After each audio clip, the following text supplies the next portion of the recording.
Bom dia, boa tarde, boa noite, boa madrugada. Nós estamos retornando para mais uma gravação de audiolivros.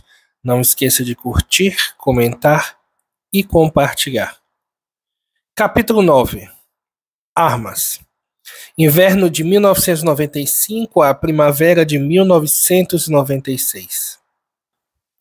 Após o Acordo de Oslo, a comunidade internacional esperava que a Autoridade Nacional Palestina mantivesse o Hamas sob controle.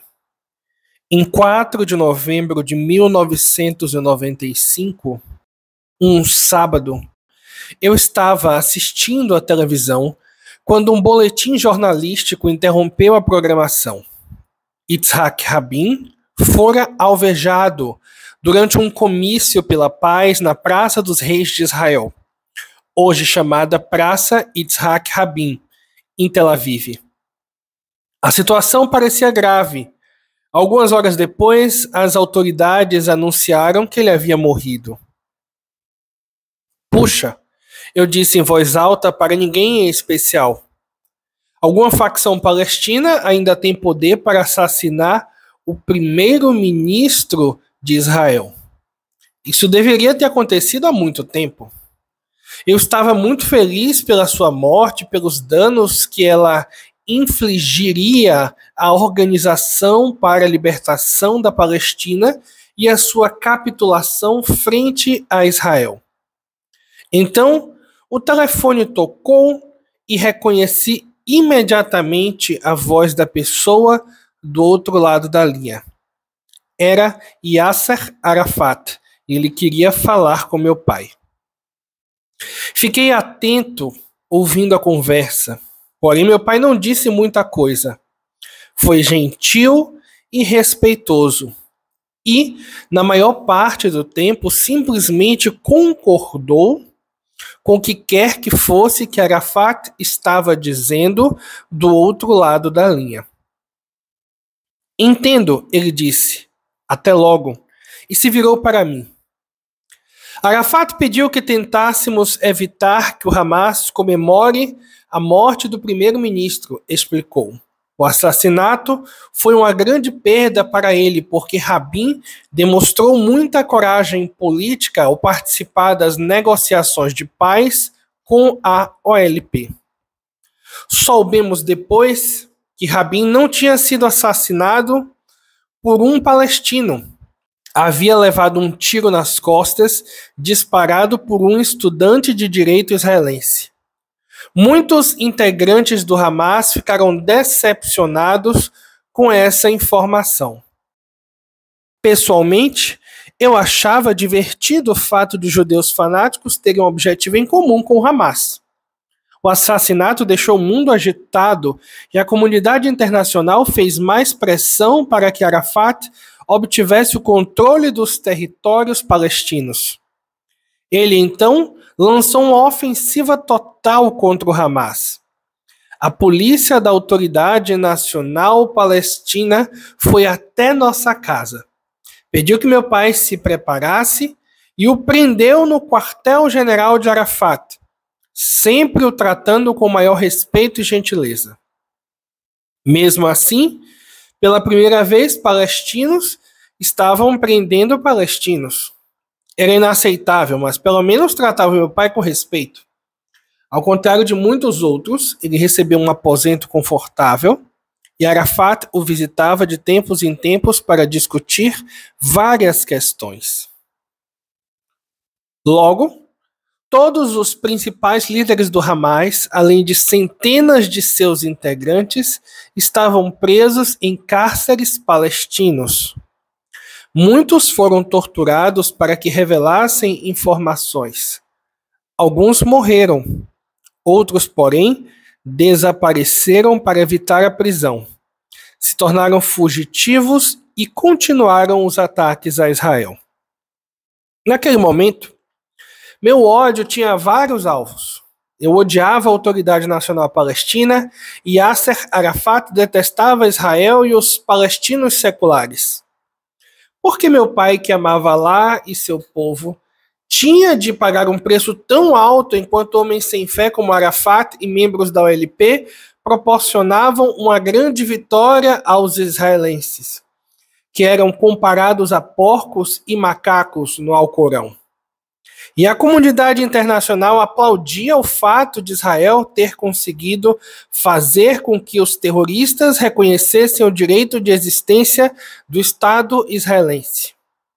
Eu tinha 17 anos e me formaria no ensino médio dali a alguns meses. Toda vez que visitava meu pai na prisão ou levava comida e outras coisas para seu conforto, ele me apoiava e dizia: a única coisa que você deve fazer é passar nas provas. Concentre-se nos estudos, não se preocupe comigo. Não quero que o fato de eu estar aqui preso interfira em nada. A única coisa que você deve fazer é passar nas provas. Concentre-se nos estudos, não se preocupe comigo. Não quero que o fato de eu estar preso aqui interfira em nada. A vida, porém, não significava mais nada para mim. Eu só conseguia pensar em me alistar na ala militar do Hamas e em me vingar de Israel e da Autoridade Nacional Palestina. Refletia sobre tudo o que tinha visto na vida. Todo esforço e sacrifício acabariam daquele jeito em uma paz barata com Israel? Se eu morresse lutando, ao menos morreria como Marte e iria para o paraíso. Meu pai nunca me ensinou a odiar, mas eu não sabia como evitar esse sentimento. Embora ele protestasse calorosamente contra a ocupação, e acredito que ele não hesitaria em ordenar um ataque nuclear à nação de Israel se dispusesse das bombas, nunca disse nada contra o povo judeu, ao contrário de alguns líderes racistas do Hamas. Meu pai estava muito mais interessado no Deus do Alcorão do que na política.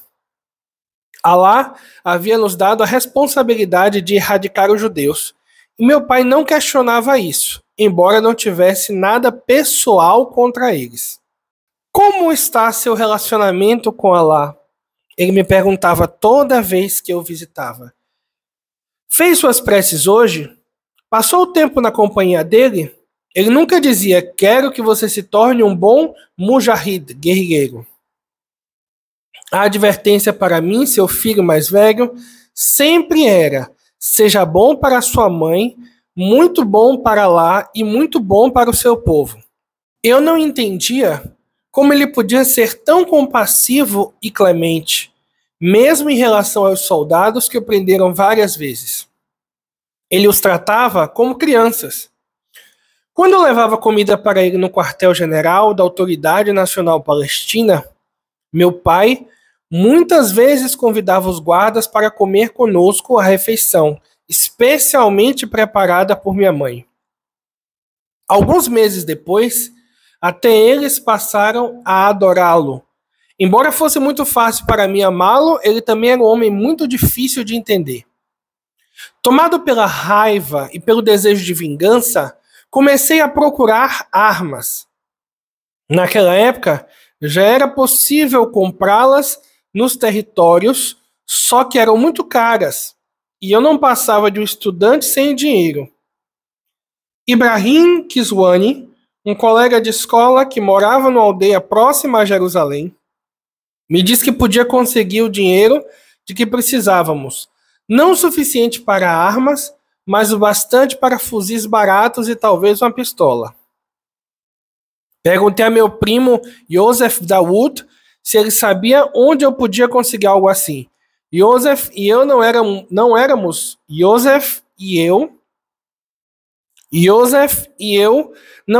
muito próximos, mas eu sabia que ele tinha contatos que eu não possuía.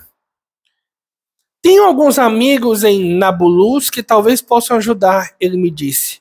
Para que você quer armas? Todas as famílias têm suas próprias armas, menti. Quero uma para proteger a minha. Bem, não era exatamente mentira.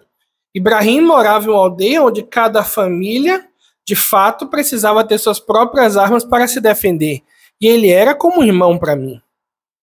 Além de querer vingança, eu achava que seria legal ser um adolescente armado e já não me importava muito mais com a escola.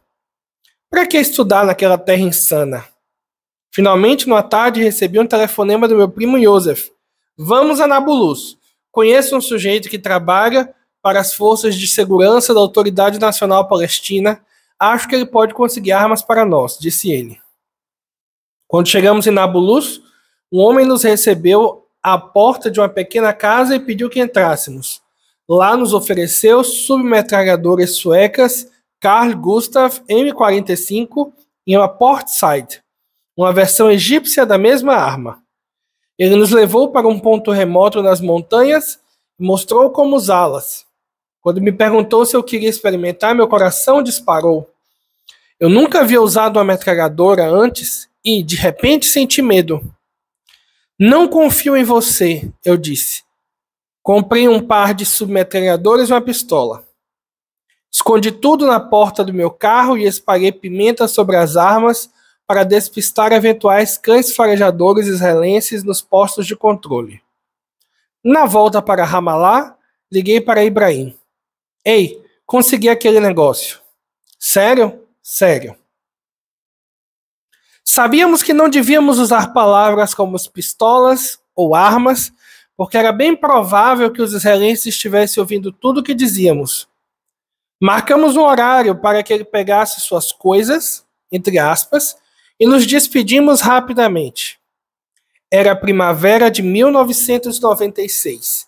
Eu havia acabado de completar 18 anos e estava armado.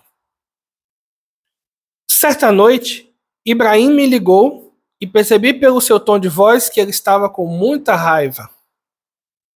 As armas não funcionam, ele gritou ao telefone. O que é que você está dizendo? Retruquei, esperando que ninguém estivesse ouvindo nossa conversa. As armas não funcionam, ele repetiu. Fomos enganados. Não posso falar agora, eu disse. Tudo bem, mas quero que me encontre... Tudo bem, mas quero me encontrar com você hoje à noite. Assim que ele chegou na minha casa, eu disparei. Está louco de falar daquela maneira ao telefone? Eu sei, mas as armas não estão funcionando. A pistola está boa, mas as submetralhadoras não atiram. Está certo, não estão funcionando, mas você tem certeza de que sabe usá-las? Ele me garantiu que sabia o que estava fazendo, então eu disse que ia dar um jeito. Faltando apenas 2 semanas para minhas provas finais, eu não tinha tempo para nada daquilo, mas fui em frente e tomei as providências para devolver as armas defeituosas a Yosef. Estou com um problema sério, eu disse quando o encontrei. A pistola funciona, mas as submetralhadoras não. Ligue para seus amigos em Nablus para conseguirmos pelo menos o dinheiro de volta. Ele prometeu tentar. No dia seguinte, meu irmão, Sohab, me deu uma notícia que me deixou preocupado. As forças de segurança de Israel vieram aqui em casa à sua procura. Ele me informou num tom estranho. Meu primeiro pensamento foi: ainda nem matamos ninguém? Fiquei com medo, mas também me senti um pouco importante, como se estivesse me tornando perigoso para Israel. Na visita seguinte ao meu pai, ele já tinha ouvido que os israelenses estavam atrás de mim. O que está acontecendo? Ele perguntou com ar severo. Contei a verdade, ele ficou com muita raiva, o que deixou claro para mim que estava decepcionado e preocupado. Isso é muito sério, ele me advertiu. Por que você se meteu nisso? Você precisa cuidar da sua mãe e dos seus irmãos, em vez de ficar fugindo dos israelenses. Não consegue entender que eles vão atirar em você?